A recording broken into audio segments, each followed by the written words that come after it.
استقلالیت نعمت به‌بها و ارزشمندترین دستاورد تاریخی ملت تاجیک به حساب می‌رود. با به دست آمدن استقلالیت کامل دولتی، تحولات کلی در حیات روزمره مردم تاجیک با میان آمده، شرایط زیست و زندگانی ساکنان خوبتر و بهتر گردید.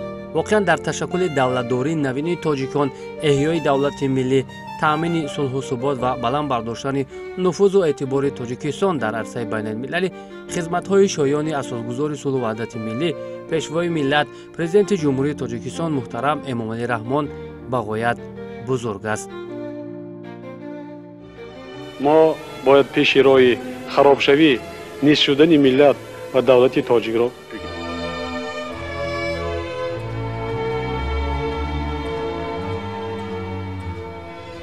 تا که باشم برای ملتم، برای خلقم، برای دولتم خدمت میکنم. وقتی که ما به استقلال دولتی را رسیدیم، ما دانشجو بودیم. سالهای ختم کنی دانشگاهی ما بود و در پیش چشم ما یک کشور مستقل شد. مشکلات بسیاری بر دوشش بار شد. حتی خطر جدی به استقلالش آمد و خوشبختانه در همان لحظه های سنگین و وزین دولتداری ملی ما یک ابرمرد سیاست سر کار آمد و به ملت صلح وعده کرد، به ملت سرجمعی وعده کرد، به ملت فردای درخشان وعده کرد و برگرداندن قریب نزدیک 1 میلیون گریزه را وعده کرد که همگان حیران شدند این بچه، این جوانمرد چی میخواسته باشد. و ابرمرد که با رسالت نجات ملت و وطنسازی آمده بود، او توانست که انمان هدفهای نیک خدا، یعنی ابرمردی قول و عمل، هر قولی که داده بود آنها را عملی کرد در یک مدت خیلی کوتاه تاریخی.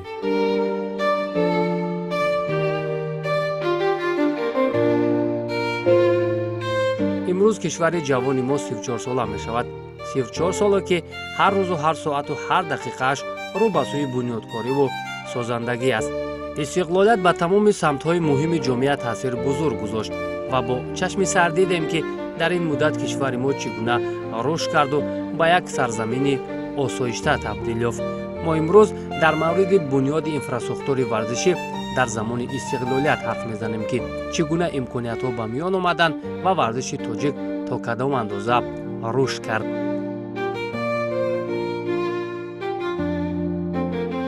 ما امکانیت طلبات انمو جوانان و نورسان را قانع کرده نمیتوانستیم، چون که تالارها کم بودند، چون که میدانهای ورزشی کم بودند و چون که متخصصان بودند، لیکن امکانیتی انمو سیقل دادن و مهارت ملکه انمو دانش سویه انمین جوانان امکانیت نبود. در دوره شوروی خیلی انشاءات‌های زمانوی که وجود دارند، خیلی انشاءات‌ها نبودند. تیم منتخب تاجیکستان در زلی دینامو بگیم تالار دینامو مشق میکرد و همون درازیش به فکر میاد 15 متر، پهنش یک 8-10 متر بود. تیم منتخب مشق میکرد تاجیکستان. من به حیث رئیس کمیته جوانان ورزش و سیاحت سر کار آمدم و بسیار با هوس‌ها، با آرزوهای خیلی بزرگ آمدم و وقتی که اولی این پیشنهادو ما کردم که بعد مسئولین جمع شدن، متخصصان گفتن این تالار جوابگو نیست، این میدان جوابگو نیست، این امکانات و ما اجازه نمیده که ما مسابقه‌های حتی منطقه‌ای را کن بین المللی اون طرف بیستد.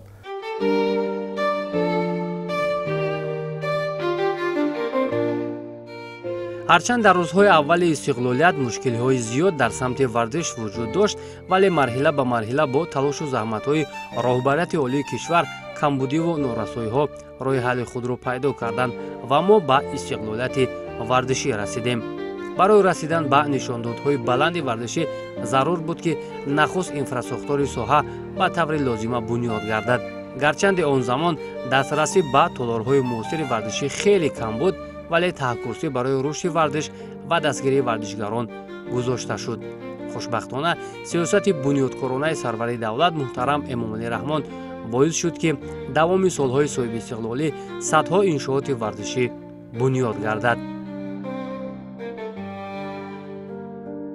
با دستگیری سروری دولت و تشبوس رئیس شهر دوشنبه، امروز در سراسر جمهوری انفراستراکتور ورزشی، تالار و میدان‌های ورزشی در سراسر مملکت در دلخواه دهات و ноҳияи дурдасти мамлакат сохта шуда ба истифода дода шуд ки ин ҳама барои пешрафт ва пешрафти соҳаи тарбияи ҷисмонӣ мебошад.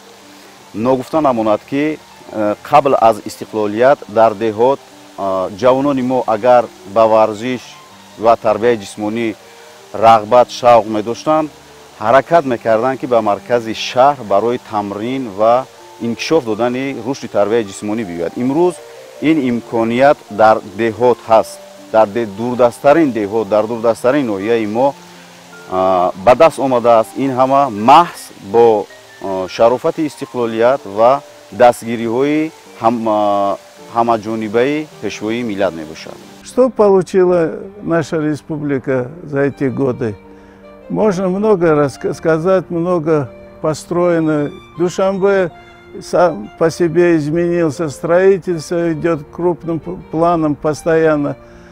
Это достижений много во всех отраслях, не только в спорте, но и в политике, и, можно сказать, по всем отраслям наша республика выходит на передовые позиции.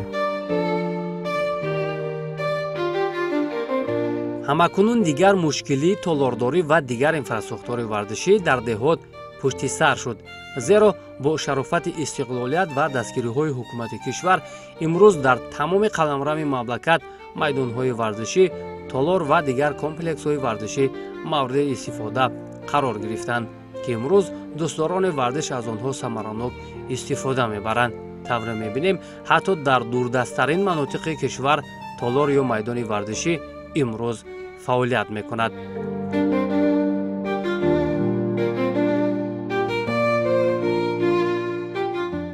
албатта бояд зикр намоям ки имрӯз бо шарофати истиқлоли кишвар дар ҳудуди вилояти хатлон 4090 иншооти варзишӣ сохта ба истифода дода шудааст ки аз ин шумора 3196 адад майдончаҳои варзишӣ, 40 адад майдонҳои варзишӣ дар шаҳру ноҳияҳо ва аз ин шумора 11 ададаш маҷмӯаҳои варзишӣ, 38 ададаш ҳавзҳои шиноварӣ мебошад. рушди соҳаи тарбияи ҷисмонӣ ва варзиш дар тамоми шаҳру ноҳияҳо бароҳ монда шудааст ва дар ин замина дар асоси ҷадвалҳои тасдиқ намудаи кумитаи кор бо ҷавонон ва варзишӣ назди ҳукумати ҷумҳурии Тоҷикистон дар якҷоягӣ бо мақомотҳои иҷроии маҳаллӣ ҳокимияти давлатии шаҳру ноҳияҳо бо мақсади оммавигардонии варзиш 4 ҷадвали муҳим ки рушди соҳаи варзишро дар маҳал таъмин менамояд амалӣ гашта истодааст. мувофиқи маълумоти оморӣ дар вилояти Суғд 2990 иншоотҳои варзишӣ аз қабили варзишгоҳ, майдончаи варзишӣ, толор, клубҳои ихтиёрӣ, маҷмӯаҳои варзишӣ низ ҳамарӯза фаъолият менамояд ки барои сокинон махсусан наврасону ҷавонон бо мақсади обутоби бадан мусоидат менамояд. Чандин иншоотҳои варзишӣ дар шаҳру ноҳияҳои Панҷакент, Айни, Ҷаббор Расулов, Истаравшан ва чандин шаҳру ноҳияҳои вилоят худи ҳамин сол мавриди баҳрабардорӣ қарор дода шуд.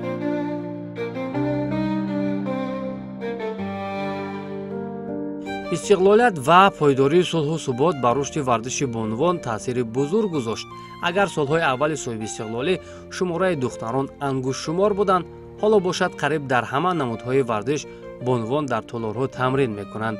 аллакай дар хазинаи дастовардҳои варзиши тоҷик чандин нишону ҷоизаҳои бузург аз тарафи бонувон ворид гардидааст. боиси сарфарозӣ аст ки имрӯз мо ҳунарнамои гулдухтарони ҷасуру қавии тоҷикро мебинем ки дар майдонҳои муҳташами варзишӣ сабқат намуда ҳамчун гурдоофаридони замон масъулияти муаррифии миллатро бардошт доранд. толорҳои муосири варзишӣ имрӯз ба духтарон ҳам имкон медиҳад ки машқу тамрин намуда боз ҳам ба натиҷаҳои бузурги варзишӣ ноил гарданд.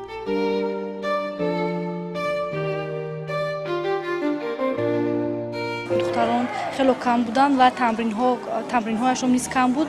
Ман худ шахсан мегӯям ки як танҳо духтар дар як толори варзишӣ бо ҳамроҳи писарон машқ мекардам. айни ҳол бошад дар толори варзиши мо зиёда аз 20 нафар духтарон шавқу ҳавас пайдо карда дар инҷо тамрин мекунанд. ин ба фикри ман инро шавқу ҳаваси духтарон аз ин аст ки ман баъд аз дар мусобиқаҳое ки дар дохилу хориҷ аз тоҷикистонам иштирок кардам, дар гранд-слам медали биринҷӣ гирифтам, дар осиё медали якумро гирифтам. аз ин шавқу ҳаваси духтарон рӯҳияи онҳо дигар шуд ва дар толори мо аввалан танҳо худам будам ва ҳозир бошад 20 нафар духтар зиёд шудааст. инҳо низ ҳама аз дастгириҳо, ҳама аз дастгириҳои пайваста мебошад ки духтарон метавонанд ҳозир ҳама аллакай ҳама шароитҳо муҳайё аст, метавонанд дар ҳама намуди варзиш чӣ намуд соҳае набошад метавонанд аллакай машқ кунанд. ҳама шароитҳо муҳайё ҳаст дар толорҳои варзишӣ. дар замони истиқлолият занону духтарон низ ба варзиш ҷалб гардидан. донишкадаи тарбияи ҷисмонӣ ягона донишкадаи олиест ки дар самти тарбия намудани ҷавонон дар соҳаи варзиш сами муносиб дорад.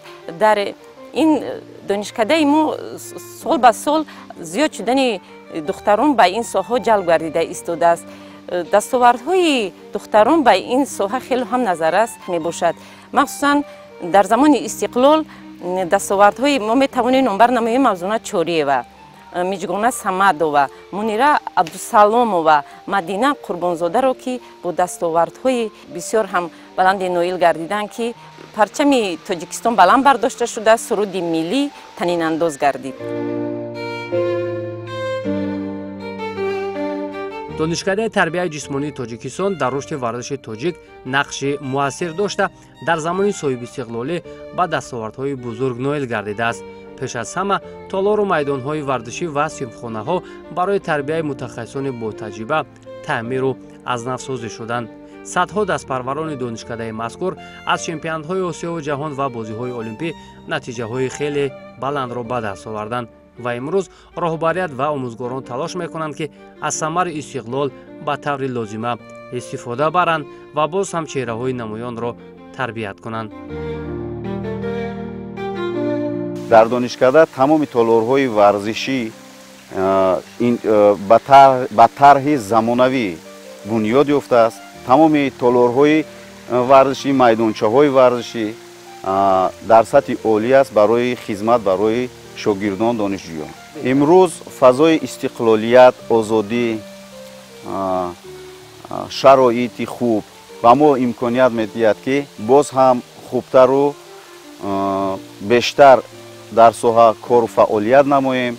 шогирдонро бисёр дар рӯҳияи хуби ватандӯстӣ пеш аз ҳама, меҳанпарастӣ, ҳисси баланди ҳифзи истиқлолияти давлатӣ тарбия намоем ва муаррифгари миллату халқи тоҷик бошанд. ман умед дорам, боварӣ дорам аз шумо ки шумо метавонед ба ҳар як дастовардҳои боло биравед.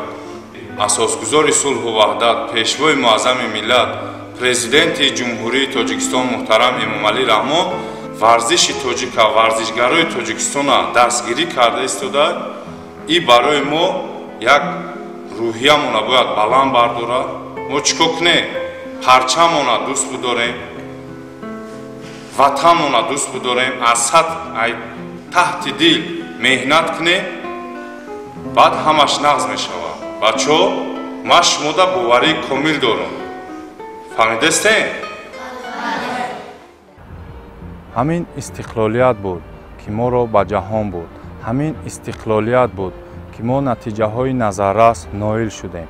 ҳамин истиқлолият буд ки ин қадар тинҷию оромӣ, сулҳу субот ва фазои оромӣ аст ва моро водор месозад ки шукронаи ин сарзамин кунем, шукронаи тинҷию оромӣ кунем, шукронаи истиқлолият кунем.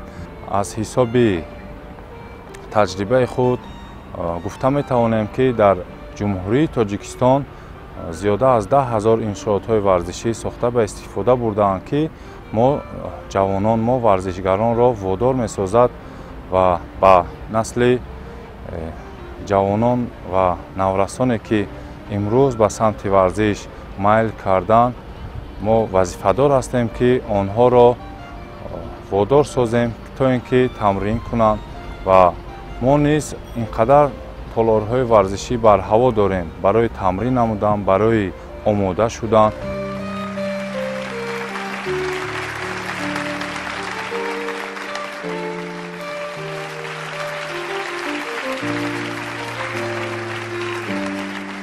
ва яке аз мулоқотҳои хотирмоне ки ман фикр мекунам ки тақдири ин масъалаи муҳима ба баррасӣ гузошт, ин ҳамун мулоқот бо варзишгарони мамлакат буд дар соли 2010 моҳи декабр ва ҷаноби олӣ баъд аз анҷоми ин чорабинӣ як нақшаеро тасдиқ кард ки беш аз 53 банд иборат буд ва 70% ҳамин бандҳои ин ҳуҷҷат пурра дар бораи иншоотҳо ва имкониятҳои варзишӣ буданд ва аз ҳамон рӯз оғоз гардид раванди сохтани ҳам майдончаҳои варзишӣ, ҳам толорҳои варзишӣ, баъдан ба майдонҳои калони варзишӣ ва ба қасрҳои варзишӣ. имрӯз дар ҳама гӯшаҳои тоҷикистони азиз муаллакай иншоотҳо ҳастанд ва ман бовар дорам ки ҳар як иншоот ҳазорон кӯдаконро ҷалб мекунад ва дар байни ин ҳазорон кӯдакон фарзандоне пайдо мегарданд ки онҳо ифтихор меоранд, фардо баъдан чеҳраҳои шинохта ифтихорӣ мешаванд. вақте ки 2010 бо пешвои миллат вохӯрии варзишгарон шуд,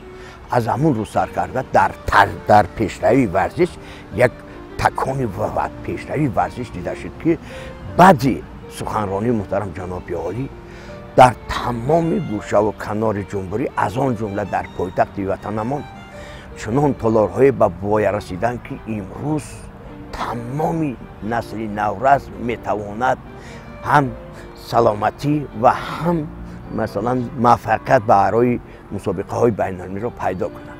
баъди вохӯрӣ бо варзишгарон 2010 бигем бо пешвои миллат як такони шид ки дар тамоми қаламрави тоҷикистон дидем ки чӣ хел сохтмони толорҳои варзиши замонавӣ сар шуданд, шароитҳои молиявӣ дигар шуда, нисбати варзишгарон назари мардум ва назари ҳукумат дигар шуд. ин як дигаргунии куллӣ шуд баъди 2010 баъди вохӯрӣ бо пешвои миллат.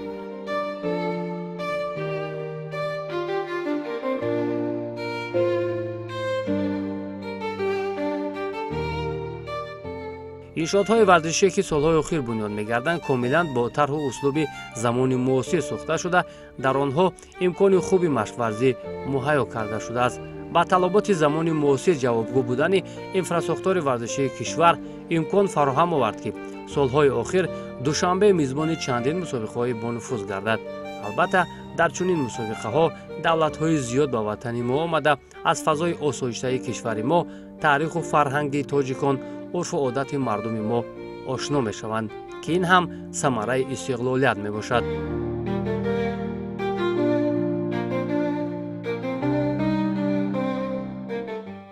истиқлолият имрӯз барои мо медали олимпӣ додагиай, иншоотҳои замонавӣ, стандарти байналмилалӣ додагиай. имрӯз мо мизбони мусобиқаи калони на фақат ҷумҳуриявӣ, байналмилалӣ ҳастем. чемпионати ҷаҳон, гранд-слему, бисёр мусобиқаҳои байналмилалӣ. ин ҳамаш дар давраи истиқлолият аст. вақтҳои вазмин буд, шароит барои варзишгар набуд. ма амира ҳамаро гузаштагием. не ки имрӯз шукр гуфтан дар кор ки имрӯз мо ҳам хеле роҳбари давлат дорем муҳтарам ҷаноби оли пешвои муаззами миллат эмомалӣ раҳмон тамоми шароит барои тайёр кардани варзишгар, барои машқу тамрин, барои муаррифӣ кардани давлати моро мо дорем имрӯз дар давраи истиқлолият. замони соҳиби истиқлолӣ марҳила бар марҳила моро ба ҳамун стандартҳои ҷаҳонӣ расонд ки теъдоди варзишгарони мо дар мусобиқаҳои байналмилалӣ зиёд шуданд ва мо соҳиби медалҳо шудем ва оста оста бо шарофати истиқлолияти ҷумҳурии тоҷикистон дар соҳаи варзиш умуман ва дар намуди гӯштини ҷудо мо аз сатҳи дигар ба сатҳи стандартии ҷаҳонӣ гузаштем. дар ҷумҳурии тоҷикистон толорҳои варзишии замонавии ҷудо сохта шуданд. сабаби ҳамин хел мусобиқаҳои байналмилалӣ гирифтани ҷумҳурии тоҷикистон ин мо аз صاحب استقلالی دولت نشان می‌دهد و انشاءات هایی که در دوران صاحب استقلالی در جمهوری تاجیکستان ساخته شدند این به استاندارد جهانی همه شرایط ها مهیا هستند و تاجیکستان میتواند تمام مسابقه های جهانی را برگزار کند همچون دولت صاحب استقلال دنیوی و دموکراتی. آباد کردن آماده کن، بنیاد کردن آماده کن، ساختن آماده کن.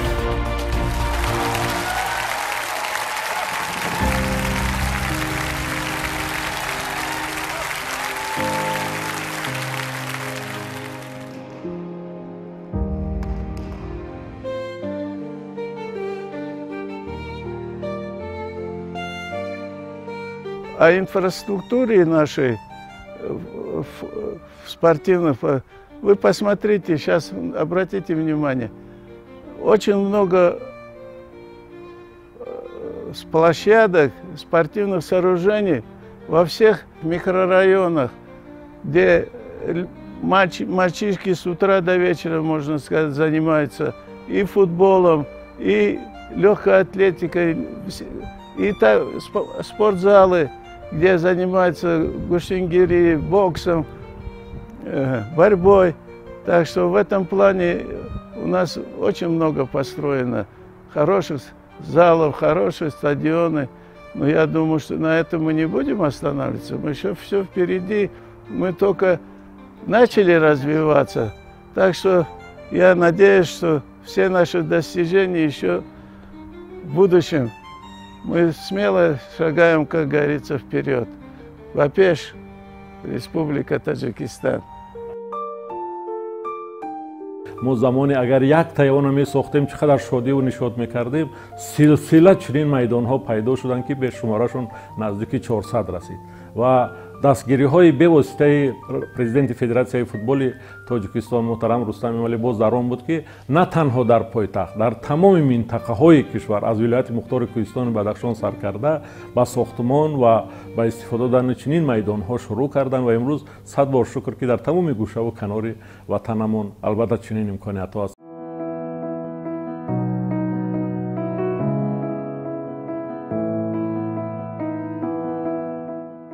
дар маҷмӯъ тибқи иттилои ба даст омада имрӯз дар кишвар 11106 иншооти варзишӣ фаъолият мекунад ки ба рушди соҳа заминаи мустаҳкам мегузорад. дар маҷмӯъ 34 соли созандагиву бунёдкорӣ ва рушду суботи ҷомеа боис шуд ки тоҷикистон ба ҳайси як кишвари ташаббускор ва амну осоишта аз ҷониби ҷомеаи ҷаҳон шинохта шавад.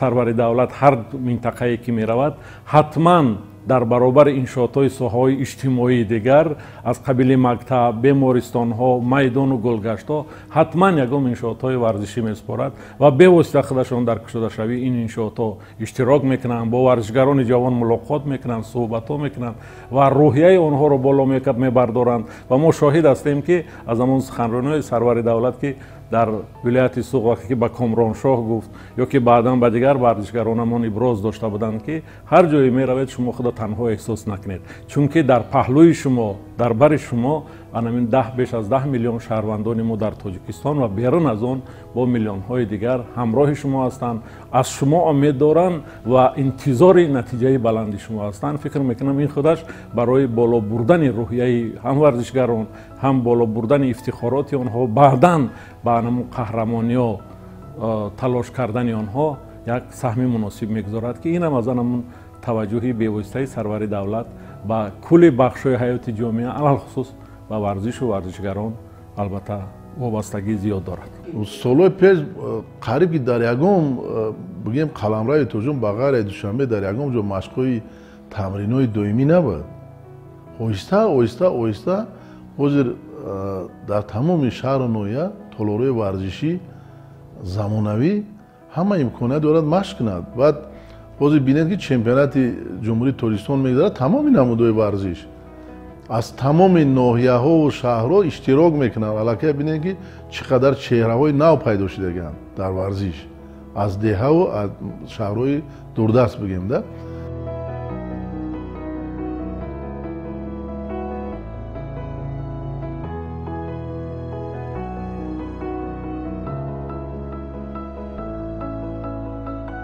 ишқи ба ҳама маълум аст, истиқлолият ба осонӣ ба даст наомад. Не ки имрӯз мо бояд барои давлати мо содиқона хизмат кунем, давлати моро муаррифӣ кунем дар арсаи байналмилалӣ. истиқлолият гуфтанӣ ҳастанд ки ба мо болу пар дод. болу паре дод ки мо бо ин болу пар тамоми дунё, тамоми сайёра, тамоми ҷоро дидем ва ба чашми худ дидем ва қиёс кардем замони ҳозира ва гузаштаро. рости гап, ҳар як чизе ки имрӯз сухан мегӯем дар бораи пешравӣ ва некӣ сухан меронем, мо ҳамун истиқлолиятро пеши рӯ меорем. ҷавононе ки имрӯз дар давраи истиқлолият зиндагӣ мекунанд ва агар рӯ ба таърих биёранд ва баъд мефаҳманд ки шарофати истиқлолият чист ва чӣ гуна имрӯз ба даст омадааст. Но самое главное, что мы независимы, мы самостоятельны, и все у нас будущее впереди. Слава таджикскому народу!